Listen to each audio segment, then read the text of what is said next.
وأصحاب سيدنا ومولانا محمد وبارك وسلم وصل عليه.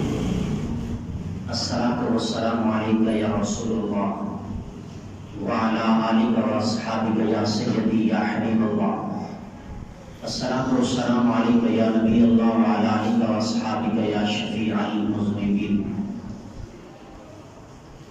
اللہ تبارک تعالی جل جلالہ وعم نوالہ وعظم شانہ وأتم قرآنہ کی حمد و ثنا اور حضور سرور کائنات مفخر موجودات زینت بزم کائنات رب گسار زمان سید سروراں حامی بے کساں ختم الرسل والانبیاء جناب محمد رسول اللہ صلی اللہ علیہ وسلم کی بارگاہ اقدس میں درود و سلام عرض کرنے کے بعد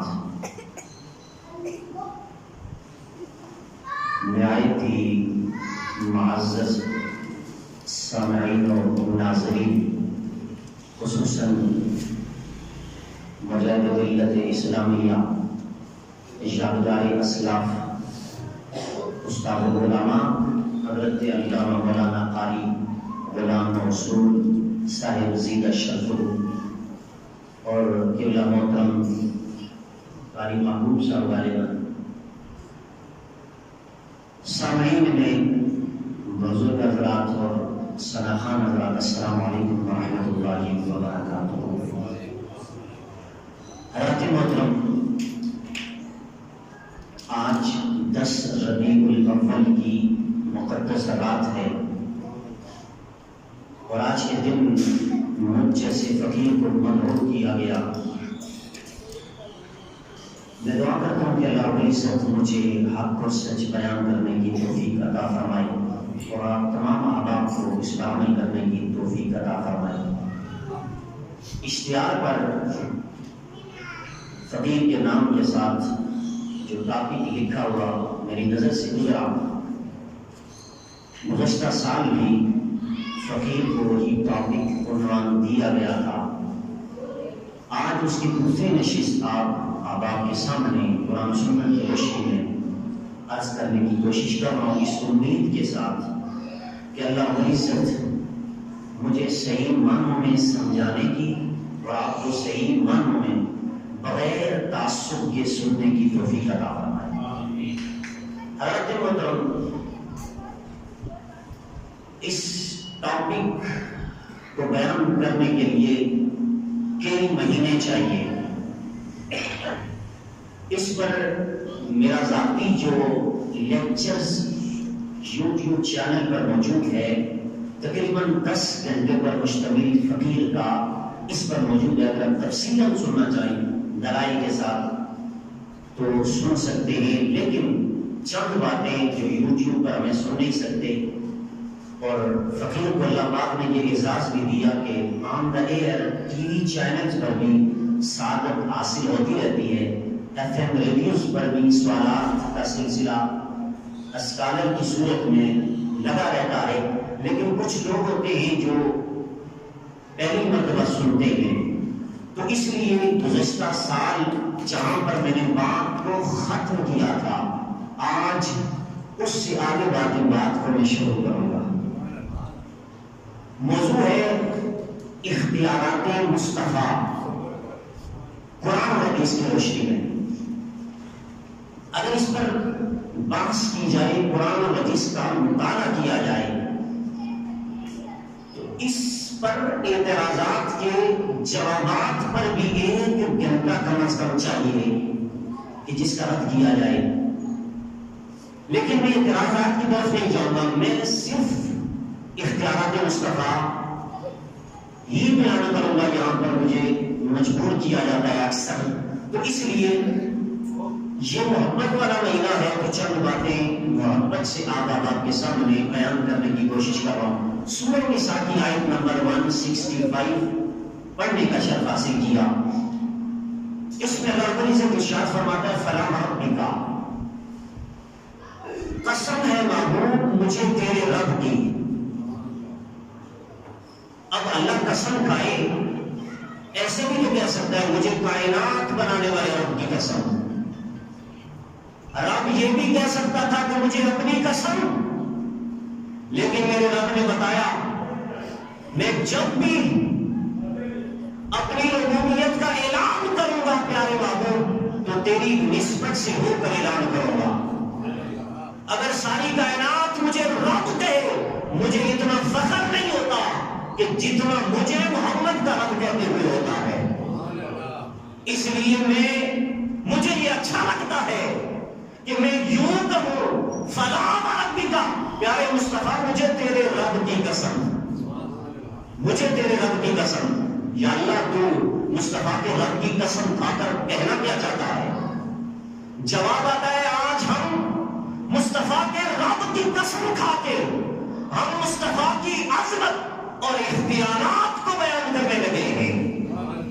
میرے رب نے فرمایا فلا ربک لا یؤمنون لا یؤمنون. فرمایا مصطفیٰ تیرے رب کی قسم وہ مومن نہیں ہے, وہ ایمان والا نہیں ہے, اس کے اندر ایمان کا ذرہ نہیں ہے. کس کے اندر؟ فرمایا لا یحکمونک فیما شجر بینہم. پیارے مصطفیٰ جو تجھے حاکم اور اختیار والا نہ مان لے, تجھے اختیار والا جو نہ مان لے, لا یؤمنون وہ مومن نہیں ہے. نمازیں پڑھے, عبادت کرے, حج کرے, جو مرضی کرے, جتنے اعمال کر لے, ہماری نظر میں مومن وہ ہے جو مصطفیٰ کو اختیار والا مانتا ہے. اور میں یہ ترجمہ کر رہا ہوں, میں اگر تشریح کروں تو پھر تکلیف ہو جاتی ہے, اس لیے اختصار کر رہا ہوں, تشریحات کی طرف جاتا نہیں, صرف ترجمہ کر رہا ہوں. فرمایا مجھے تیرے رب کی قسم وہ مومن نہیں جو تجھے حاکم نہ مانے. اب مجھے بتائیں کوئی ایسا حاکم بتائیں, حاکم تو ہو لیکن اس کے پاس کوئی اختیار نہ ہو. تو بتایا جا رہا ہے ہم نے مصطفیٰ کو حاکم بنا کر بھیجا ہے, اختیار والا بنا کر بھیجا ہے. کتنا اختیار والا بنا کر بھیجا؟ تو سنیے ارکان اسلام اور اختیارات مصطفیٰ. ارکان اسلام کیا ہے؟ نماز, روزہ, حج, زکات. یہی ہے نماز, یہ ارکان اسلام ہے. ان ارکان اسلام میں ہم نے آج یہ سمجھنا ہے کہ اللہ پاک نے مصطفیٰ کو کتنے اختیارات عطا فرمائے ہیں. تو سن لیجئے بخاری شریف حدیث نمبر 8, بخاری شریف حدیث نمبر 4514, مسلم حدیث نمبر 16, حدیث نمبر 111, حدیث نمبر 114. یہ 6-7 مقام بخاری اور مسلم کے اندر سے متفقن علیہ حدیث پیش کرنے لگا ہوں کہ نماز کتنی ضروری ہے اور کتنے اہم امور میں سے اسے بیان فرمایا گیا. اور ارکان اسلام کو کس انداز میں میرے نبی نے بیان کیا. پہلے آپ نے ارکان اسلام کو سمجھنا ہے اور پھر ارکان اسلام میں سے اختیارات مصطفیٰ بیان کریں گے. حدیث کیا ہے؟ سنو میرے مصطفیٰ کریم صلی اللہ علیہ وسلم کے غلاموں, میرے کریم آقا صلی اللہ علیہ وسلم کا اختیار سننے والوں سنو. میرے نبی کی حدیث قال رسول اللہ صلی اللہ علیہ وسلم بنی الاسلام علی خمس شہادت اللہ الہ الا اللہ وان محمد رسول اللہ وإقام الصلاة وإیتاء الزکاة والحج وصوم رمضان. میرے مصطفیٰ کریم نے خود فرمایا اسلام کی 5 بنیادیں ہیں کہ رسول ہے. یہ ایک چیز میں اس کو شامل کیا گیا. اب یہاں پر ایک عقیدہ لطیف بیان کرتا چلو. ذاتیں 2 ہیں, رب کی توحید اور مصطفیٰ کی رسالت ہے, لیکن میرے نبی نے اس کو ایک رکن میں شمار کر کے بتایا. کہا یہ بتانا چاہتے ہیں ذاتیں 2 ہیں, محبتاً ایک ذات ہے. ذاتیں 2 ہیں, اطاعتاً 2, اطاعتاً ایک ہے. ذاتیں 2 ہیں, رضا میں جس نے مصطفیٰ کو راضی کر لیا اس نے رب کو بھی راضی کر لیا. جس نے مصطفیٰ کی اطاعت کر لی اس نے رب کی اطاعت کر لی. جس نے مصطفیٰ کی بیعت کر لی اس نے رب کی بیعت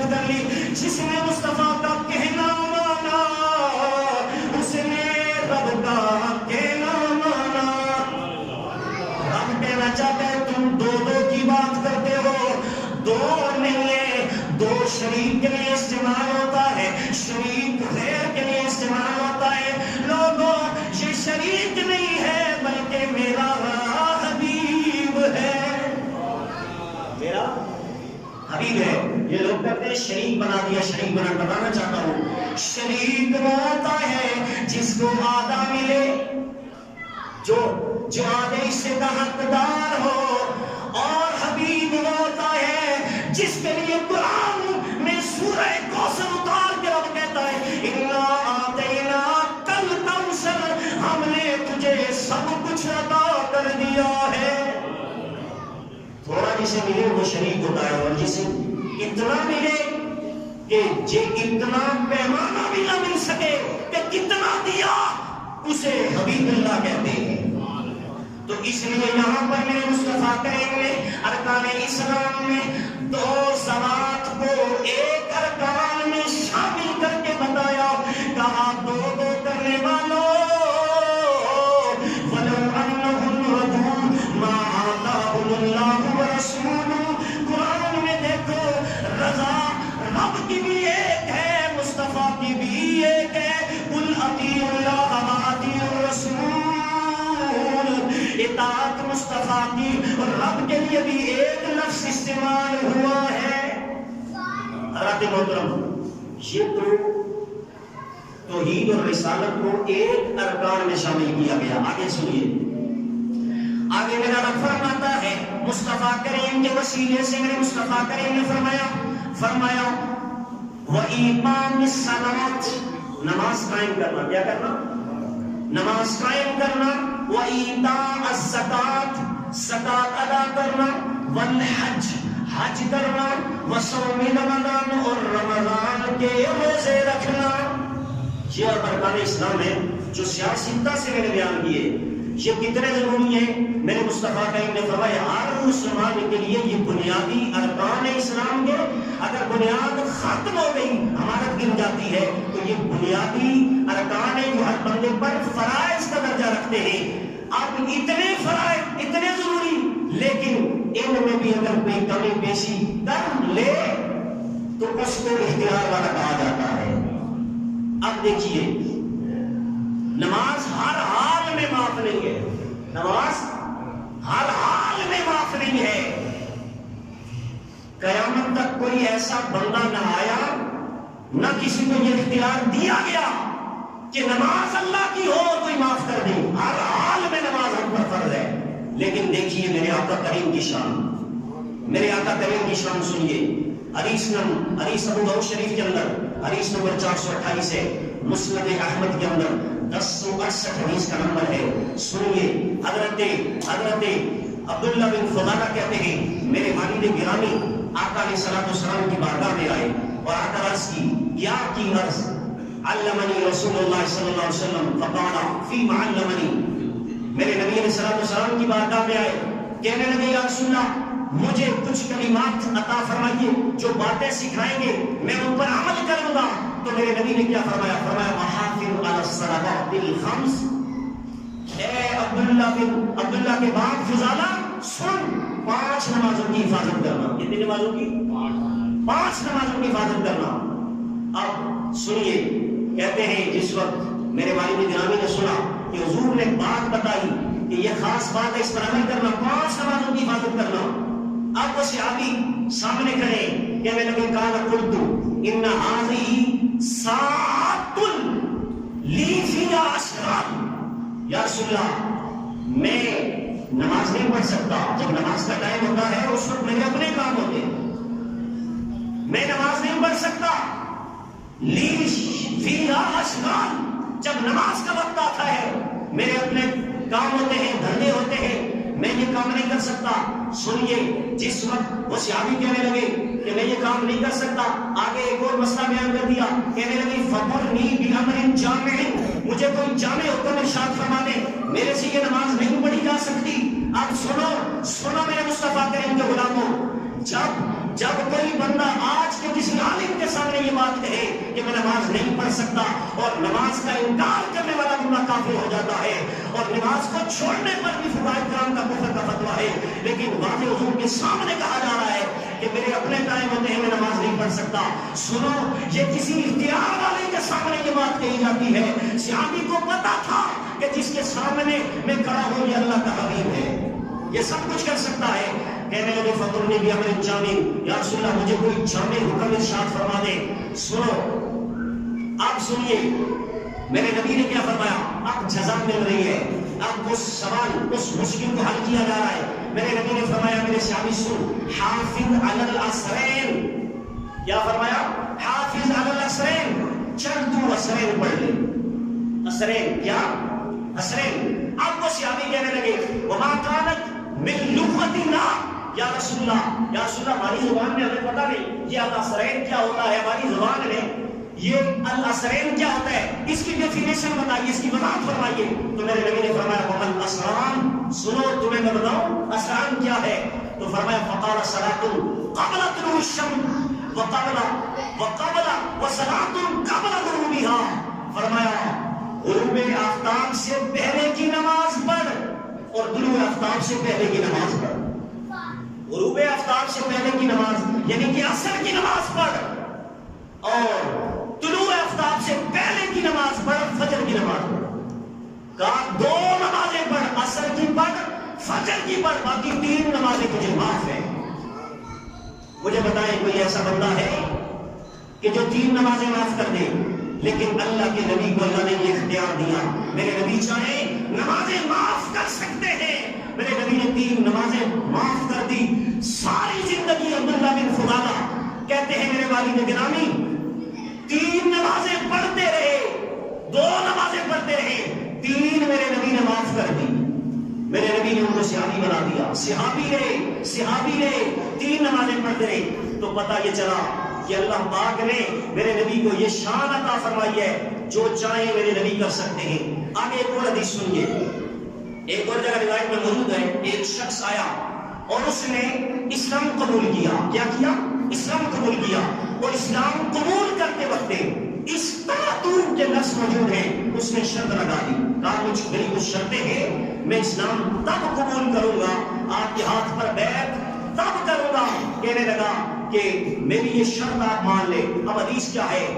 فاسلما, کہنے لگا فاسلم علی عبد اللہ یصلی الا صلاتین فقبل منہ ذلک. کہنے لگا کہ میں اس شرط پر آپ کے ہاتھ پر بیعت کروں گا کہ میں نماز نہیں پڑھوں گا. کیا؟ نماز نہیں پڑھوں گا. آپ سنیں, اس کو میرے نبی نے اجازت دی کہ تو صرف دو نمازیں ادا کیا کر. یہ دوسری روایت ہے. تو اس سے بھی پتا چلا, یہ مسند احمد کی حدیث نمبر 113 ہے. اس میں بھی میرے نبی نے فرمایا کہ میں اختیار والا ہوں. اور صحابہ فرماتے ہیں کہ وہ بندہ ساری زندگی دو نمازیں پڑھتا رہا, ساری زندگی دو نمازیں پڑھتا رہا. اس کو بھی اختیار دے دیا گیا. اب آگے چلیے, اس کے بعد ہے جہاد. کیا ہے؟ جہاد. اور جہاد کے بعد زکات. یہ دو چیزیں سن لیجئے. ایک ہی حدیث کے اندر زکات کا اختیار اور جہاد کا اختیار. اور یہ حدیث ابو داؤد شریف کے اندر حدیث نمبر 326 ہے, 3026. اس حدیث کو سنیے اور آپ دیکھیں کہ میرے نبی علیہ السلام کو اللہ رب العزت نے کتنا اختیار دیا. ارکان اسلام اور اختیارات مصطفیٰ. بنی قبیلہ ثقیف کا ایک وفد میرے نبی کے پاس آیا. وفد آیا تو میرے نبی نے انہیں مسجد نبی میں بٹھایا. کہاں بٹھایا؟ مسجد نبی میں بٹھایا. ثقیف ایک قبیلہ ہے, وہاں سے ایک وفد آیا. میرے نبی نے صحابہ سے فرمایا کہ انہیں مسجد میں بٹھاؤ. اور کیوں بٹھاؤں؟ سنو. فرمایا کہ ان کو بٹھانے کی اصل وجہ یہ ہے کہ انزلہم المسجد لیکون ارق لقلوبہم, کہ ان کو جب تم مسجد میں بٹھاؤ گے تو ان کا دل نرم ہو جائے گا. تو پتہ یہ چلا مسجد میں بندہ جب بیٹھتا ہے تو سخت مزاج نہیں رہتا. وہ غیر مسلم تھے, ان کے لیے لفظ نبی نے استعمال کیا, ان کا دل نرم ہو جائے گا. اسلام لانے سے پہلے انہیں کلمہ نہیں پڑھایا. لیکن یہ بدبختی ہے ان لوگوں کی جو مسجد میں بیٹھ کر بھی شدت اختیار کر رہے ہوتے ہیں. ان کا دل تب بھی نرم نہیں ہوتا کہ بھائی ہم اللہ کے گھر میں ہیں. میرے نبی نے فرمایا جو مسجد میں بیٹھ جاتا ہے اللہ اس کا دل نرم کر دیتا, سختی نکل جاتی ہے. اب ان کو جب مسجد میں بٹھا دیا گیا تو میرے نبی ان کو کلمہ پڑھانے کے لیے جب مسجد میں تشریف لے گئے تو مسجد میں جب میرے نبی پہنچے تو انہوں نے بھی شرطیں لگا دی. فاشترطوا علیہ، کہنے لگے اللہ یشروا ولا یعشروا ولا یجبوا. فقال رسول اللہ صلی اللہ علیہ وسلم لکم اللہ تشروا ولا تعشروا ولا خیر فی دین اللہ لیس فیہ رکون. یہ حدیث ہے ابو داؤد شریف کے اندر. سنیں میرے مصطفیٰ کریم کی شان. جب انہوں نے شرطیں لگائی یا سنا کلمہ پڑھا لے، کلمہ پڑھا لے، ساری زندگی ہم زکات نہیں دیں گے. مجھے بتائیں سیدنا صدیق اکبر کے دور میں جو جہاد کیا گیا تھا، انہوں نے جہاد کیا تھا، وہ جن لوگوں نے زکات کا انکار کیا تھا ان کے خلاف انہوں نے جنگ کی تھی اور جہاد کیا تھا. کتنے لوگ مار دیے تھے اور ان کو قتل کر دیا گیا تھا. تو یہ ایک ارکان اسلام میں سے ایک رکن ہے زکات. جو بندہ زکات کا انکار کرتا ہے وہ بندہ اسلام سے نکل جاتا ہے. لیکن سامنے مصطفیٰ کے کہنے لگے کہ یا رسول اللہ ساری زندگی ہم زکات نہیں دیں گے. کیا کہنے لگے؟ زکات نہیں دیں گے. اور دوسرا اللہ تشروا ولا تعشروا، اور ساری زندگی ہم زکات بھی نہیں دیں گے، جہاد بھی نہیں کریں گے. زکات بھی نہیں دیں گے اور جہاد بھی نہیں کریں گے. اب مجھے بتائیں اس دور میں جہاد کی کتنی ضرورت تھی، لیکن میرے نبی نے ان کی ڈیمانڈ کو مانا اور بتایا کہ میں اختیار والا ہوں، میں سب کچھ کر سکتا ہوں. میرے نبی نے فرمایا سنو، ساری زندگی تم جہاد بھی نہ کرنا اور ساری زندگی تم زکات بھی نہ دینا. جہاد بھی نہ کرنا، زکات بھی نہ دینا.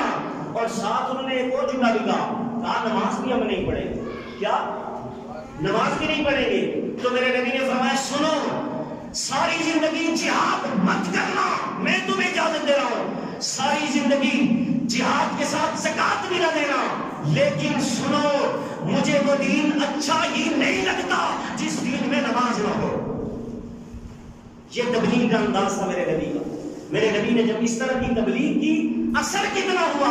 کہنے لگے یا رسول اللہ چلیں نماز پڑھ لیں گے، زکات تو معاف ہے، نماز تو پڑھ لیں گے، جہاد تو معاف ہے نا. میرے نبی نے فرمایا ہاں قیامت تک تمہیں اجازت دیتا ہوں، نماز پڑھتے رہنا، جہاد بھی معاف کرتا ہو، زکات بھی معاف کرتا ہو. حضرات محترم یہ تھا میرے نبی کا اختیار. چاہے تو جہاد کا حکم جو ہے اس کو ختم کر دیں، حذف کر دیں. میرے نبی چاہے زکات معاف کر دیں. ساری زندگی انہوں نے نہ جہاد کیا نہ زکات دی، پکے صحابی بن گئے، پکے صحابی بن گئے. حضرات محترم یہ میرے نبی علیہ السلام کا انداز تھا کہ جس میں میرے نبی علیہ السلام کو اللہ پاک نے یہ شرف عطا کیا کہ میرے نبی چاہیں سب کچھ کر سکتے ہیں. اب آگے چلیے حج زندگی میں ایک مرتبہ صاحب استطاعت پر فرض ہے. ایک مرتبہ پوری زندگی میں صاحب استطاعت پر فرض ہے. اب ایک بندے پر حج فرض ہو گیا لیکن وہ حج نہیں کر رہا، تو میرے نبی کی حدیث کو یہودی ہو کے مرے یا نصرانی ہو کر مجھے اس کی ضرورت نہیں ہے. لیکن سنیے حدیث جو کہ مسلم شریف کے اندر موجود ہے، حدیث نمبر 3257 ہے. حدیث کیا ہے؟ جمعے کے دن میرے نبی نے اعلان فرمایا کہ تم پر اللہ رب العزت نے قد فرض اللہ علیکم الحج فحجوا، اللہ رب العزت نے تم سب لوگوں پر حج کو فرض کر دیا ہے. کیا کر دیا ہے؟ فرض کر دیا ہے. اب یہاں پر جس وقت میرے نبی نے یہ اعلان کیا تقریر کے دوران فقال رجل، ایک بندہ کھڑا ہو گیا. وہ کیا کہنے لگا؟ اکلا عامل یا رسول اللہ، فسکت حتی قالها ثلاثا. فقال رسول اللہ صلی اللہ علیہ وسلم لو قلت نعم لوجبت.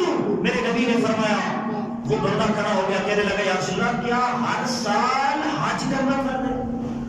کیا ہر سال؟ میرے نبی تو یہ بتا رہے تھے زندگی میں تم پر ایک مرتبہ صاحب استطاعت پر حج فرض ہے. لیکن وہ بندہ اس کو شک پڑ گیا، کھڑا ہو گیا. فقام رجل، وہ کھڑا ہو کر کہنے لگا یا رسول اللہ کیا ہر سال ہم پر حج فرض ہے؟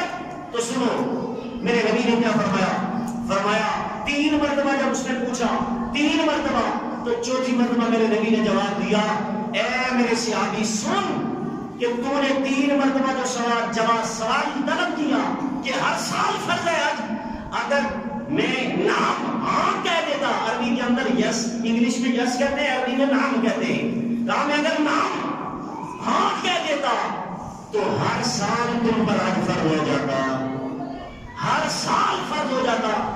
یہ میرے نبی کا اختیار ہے، چاہیں تو ہر سال حج فرض کر سکتے ہیں۔ تو اس لیے یہ میرے آقا علیہ الصلوۃ والسلام کی شان ہے کہ اللہ رب العزت نے ان کو یہ کمال عطا کیا، چاہے تو ہر سال بندے پر حج فرض ہو سکتا ہے۔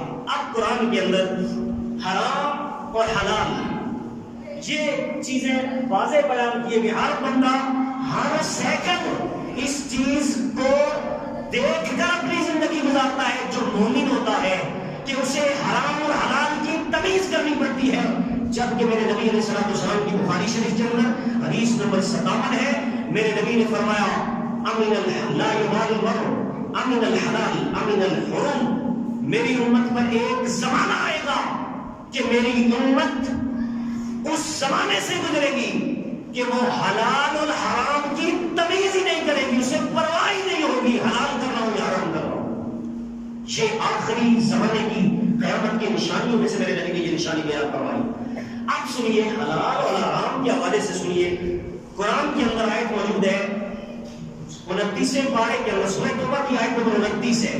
قرآن کے اندر اللہ فرماتا ہے قاتل الذین لا یؤمنون باللہ ولا بالیوم الآخر ولا یحرمون ما حرم اللہ ورسولہ۔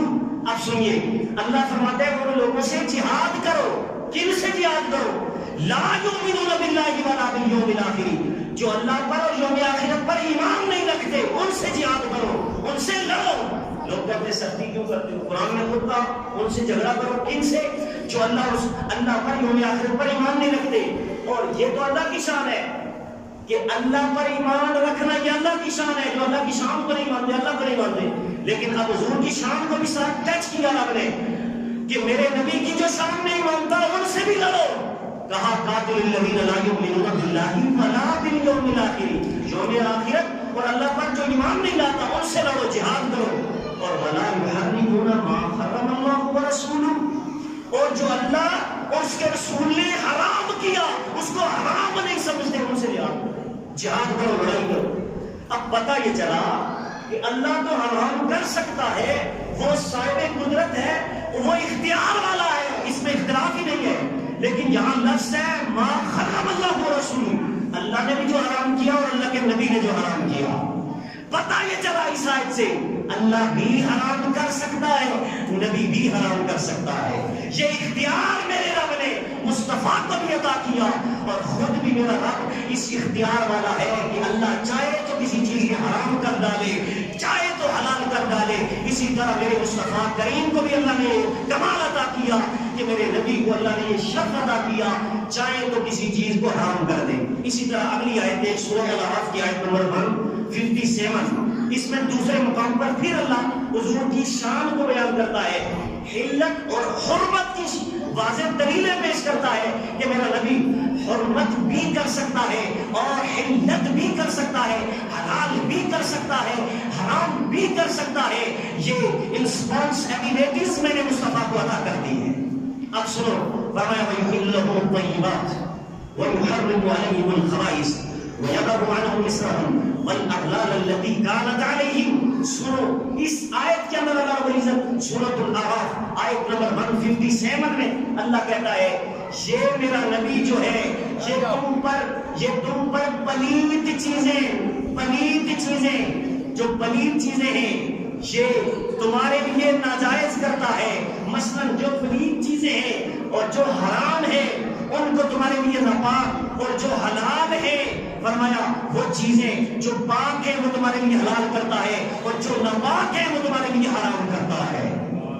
پتہ یہ چلا اس آیت میں رب ذوالجلال نے مصطفیٰ کو یہ شان عطا فرمائی جو قرآن میں بیان فرمائی، کہا میرا نبی پاک چیزیں تمہارے لیے حلال کرتا ہے اور ناپاک چیزیں تمہارے لیے حرام کرتا ہے۔ اب یاد رکھیے، پاک چیز اس وقت تک پاک نہیں ہو سکتی جب تک میرے نبی کی اسٹیپ نہ لگ جائے، اور ناپاک چیز اس وقت تک ناپاک نہیں ہو سکتی جب تک میرے نبی نبی اس کو ناپاک نہ کرے دے. تو پتہ یہ چلا میرا نبی حرام بھی کر سکتا ہے, میرا نبی حلال بھی کر سکتا ہے. یہ شان رب کی تھی, لیکن رب نے اپنی اس شان کا مظہر میرے نبی کو بنا دیا ہے, شان کا مظہر بنا دیا. اب یہاں پر سنیے, اس طرح میرے نبی کو حلال کی جب شان عطا فرمائی تو کیا کسی چیز کو میرے مصطفیٰ نے حلال بھی کیا ہے؟ کسی حرام کو حلال کیا یا حلال کو حرام کیا؟ سنو, اس پر دلیل اور اس پر پریکٹیکل, ایک تھیوری ہوتی ہے, پریکٹیکل ہوتا ہے. سنیے کہ میرے مصطفیٰ کا اب سردیوں کا موسم ہے, اسی پر لطیف حدیث سن لیں. حدیث سنیے, یہ حدیث ابن ماجہ کے اندر حدیث نمبر 3314, مسند احمد 480 اور اسی طرح دوسرے مقام پر 3218, 3 مقام پر یہ حدیث موجود ہے کہ میرے نبی نے کیا چیز تمہارے لیے پاک کی اور کس چیز کو حرام کیا. سنو, میرے نبی نے قسم اٹھا کے کہا, اللہ نے 2 چیزیں تمہارے لیے حرام کی تھی, میں تمہارے لیے حلال کر رہا ہوں. 2 چیزیں اللہ نے تمہارے لیے حرام کی تھی اور میں مصطفیٰ اپنے اختیار سے, مجھے رب نے جو اختیار دیا ہے, 2 چیزیں جو حرام تھی میں نے تمہارے لیے حلال کر دی, اور 2 جو تمہارے لیے حرام تھی, 2 خون بتائے. اس میں اس کی تفصیل سنیے, کیا فرمایا, احلت لنا میتتان و دمان فاما المیتتان فالخون والجراد واما الدمان فالکبد والطحال. میرے نبی نے فرمایا اللہ نے تمہارے لیے 2 مردار جو تھے وہ تمہارے لیے اللہ نے حرام کیے تھے, لیکن 2 مردار میں تمہارے لیے حلال کر رہا ہوں. اللہ نے تمہارے لیے 2 خون حرام کیے تھے اور میں مصطفیٰ تمہارے لیے وہ 2 خون حلال کر رہا ہوں. وہ کون سے 2 خون؟ سنیے, اب سردیوں کا موسم ہے اور اس سردیوں کے موسم میں وہ چیزیں آپ بھی کھاتے ہیں, اور یاد رکھیے اس کو تو کھانی ہی نہیں چاہیے جو میرے نبی کا اختیار نہیں مانتا. سنو, جو بھی کھائے نبی کی شان نہ مانے, پکڑ لو, لے ہاتھ سے وہ چھین لو کہ جس کو قرآن نے تو حرام کہا تھا, تو اب کس کے کہنے پہ کھا رہا ہے, اس کو ماننا پڑے گا تبھی تو وہ کھا سکے گا. سنو, وہ کون سی 2 مردار چیزیں ہیں جنہیں تیرے اور میرے نبی نے حلال کر دیا, اور وہ 2 خون کون سے ہیں جسے قرآن نے حرام قرار دیا تھا اور میرے اور تیرے نبی نے انہیں امت کے لیے حلال قرار دیا. سنو, میرے نبی نے فرمایا وہ مردار کون سے ہیں. سنو, ایک ہے مردار مچھلی. کیا ہے؟ مچھلی. مچھلی مردار ہے. کس طرح مردار ہے مجھے بتائیں. اگر آپ گائے کو ذبح کرتے ہیں, یہ جو بڑا سمجھ لیں آپ, بکری دیکھ لیں, اگر بغیر ذبح کے بکری مر جائے یہ بھی مردار ہے. بغیر ذبح کے مرغی مرغ مر جائے یہ بھی مردار کے زمرے میں آتی ہے. اور قرآن کے اندر سورہ مائدہ کی آیت نمبر 2 میں رب یہی تو کہتے ہیں, انما حرم علیکم المیتہ, بے شک میں نے تم پر میتہ مردار حرام کر دیا, والدم خون بھی تم پر حرام کر دیا. قرآن کی نص موجود ہے کہ مردار بھی حرام اور خون بھی حرام, لیکن میرے نبی مردار کو بھی حلال کر رہے ہیں اور خون کو تمہارے لیے حلال کر رہے ہیں. سنو, پہلی چیز میرے نبی نے فرمایا تمہارے لیے مچھلی حلال کر رہا ہوں. کہا پانی سے نکالو, اور مچھلی جب ہم پانی سے نکالتے ہیں اور اسے کہتے ہیں جلدی سے مار تاکہ ہم تجھے کھائیں. مجھے بتائیں آج تک مچھلی کو کسی نے ذبح کیا؟ نہیں. مچھلی پانی سے باہر نکلتی ہے اور بغیر ذبح کے مرتی ہے, تب ہم اسے کھاتے ہیں. یہ مردار ہے قرآن کی آیت کے تحت, کیونکہ ذبح کے بغیر ہم کھاتے ہیں. تو بتایا جا رہا ہے مچھلی وہی کھا سکتا ہے جو میرے نبی کی شان کو مانتا ہے. وہ اس سے مچھلی چھین لے جو میرے نبی کی شان کو نہیں مانتا. تو آج مچھلی حلال, قیامت تک جو بھی کھائے گا یہ میرے مصطفیٰ کریم کی خیرات کھائے گا. اور جنت میں ہم سب کو سب سے پہلے جو کھانا ملے گا یہی مچھلی ہے. اس کا جو دماغ ہے اور اس کا جگر جو ہے اس کا ہمیں سالن دیا جائے گا. پہلی جو ہمارا کھانا ہمیں فرسٹ ٹائم جنت کے اندر ملے گا تو یہ اسی مچھلی کا جو دماغ ہوگا, اور دوسری روایت کے اندر آتا ہے جگر جو ہے اس کا ہمیں سالن دیا جائے گا. یہ میں ضمن آپ کے سامنے میرے عرض کر دی. تو پہلی چیز میرے نبی نے مردار اس امت کے لیے حلال کی مچھلی, اور دوسری ٹڈی. اس کے لیے آپ انٹرنیٹ میں آپ سرچ کریں, سعودی عرب میں 2-4 سال پہلے کی بات ہے, اتنی ٹڈیاں آ گئی کہ ان عرب لوگوں نے یہ روایتیں پڑھی ہوئی تھی کہ یہ تو جائز ہیں, حلال ہیں, تو انہوں نے اسی طرح بڑے بڑے توڑے جو توڑے تھے ان کے اندر ڈالی اور ڈال کر گھی کے اندر اسی طرح ان کو تل دیا زندہ بغیر ذبح کے، تو ان کو انہوں نے کھایا۔ تو بتانا چاہتا ہوں ٹڈی جو ہے اس کو بھی بغیر ذبح کے میرے نبی نے قیامت تک حلال قرار دیا۔ یہ دو چیزیں مردار تھی قرآن کی نص سے، لیکن میرے نبی نے اپنی شان کے مطابق انہیں حلال کر دیا۔ اور سنو، فرمایا محمد دوان، دوان یہ جمع ہے، دم کی جمع ہے، اور دم خون کو کہتے ہیں، بلڈ کو کہتے ہیں۔ فرمایا دو خون تمہارے لیے حلال، القمت والطحال، دو چیزیں تمہارے لیے جو خون کے اندر، جو خون تمہارے لیے قرآن نے حرام قرار دیے تھے، وہ تمہارے لیے دو خون میں حلال کر رہا ہوں۔ کون کون سے؟ فرمایا سنو، فالقمت والطحال، کلیجی بھی کھا لو اور تلی بھی کھا لو۔ یہ جمے ہوئے خون ہے نا، جمے ہوئے، کلیجی بھی جمع ہوا خون ہے اور تلی بھی جمع ہوا خون ہے۔ قرآن کی آیت ہے والدم، قرآن کہتا ہے دم، یہ خون تمہارے لیے حرام ہے، لیکن میرے نبی کہہ رہے ہیں اے میری امت، دو خون تمہارے لیے حلال کر رہا ہوں، تم تلی بھی کھا لو کلیجی بھی کھا لو۔ اب آگے سنیے، ہم شادیاں کرتے ہیں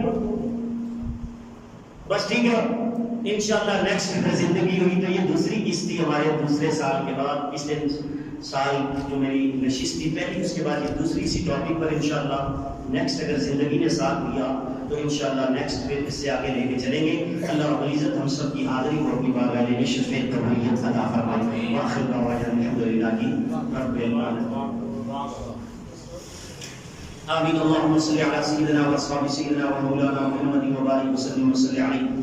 اللهم اغفر وارحمه وعافي عنه واكرم نزله ووسع مدخله واغسله بالماء والثلج والبرد ونقه من الخطايا كما نقيت الثوب الابيض من الدنس وابدله خير من دار وزوجا خير من زوجي وعلى خير من علي وادخل الجنه وعز من عذاب القبر وعذاب النار۔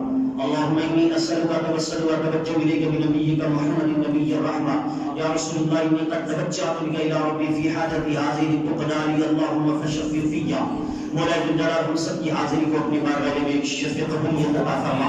یا اللہ جتنے بھی آباد یہاں پر جلوہ افروز ہے ان کا آنا، یا اللہ اس کو اپنی بارگاہ میں قبول منظور فرما کر ہم سب کی صغیرہ کبیرہ ظاہری باطنی جسمانی تمام گناہ معاف فرما۔ یا اللہ اس میلاد کی محفل کو ہمارے گناہوں کا کفارہ بنا، اختیارات مصطفیٰ سن کر الہ العالمین اس پر عمل کرنے کی توفیق عطا فرما۔